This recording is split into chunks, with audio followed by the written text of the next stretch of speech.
שלום, ולי קוראים ירדן. באתי מקנדה לישראל בדרך ארוכה במטוס לבקר את סבא וסבתא שלי. עכשיו, אני יכול לראות לכם כמה אנשים שאני מאוד אוהב מהמשפחה.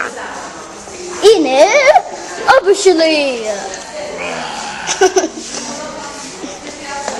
והנה, דלת. טוב, זה לא מהמשפחה שלי.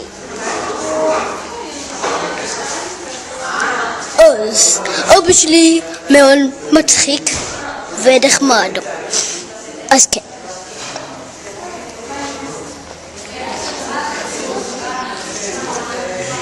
הנה אמא. הנה אמא שלי. אוקיי, ביי. איפה האחות שלי והאחות השנייה שלי? אני לא יודע. לא. הנה השולחן של הבר מצווה של שר שהיא האחות שלי, אז כן, אוקיי, טוב.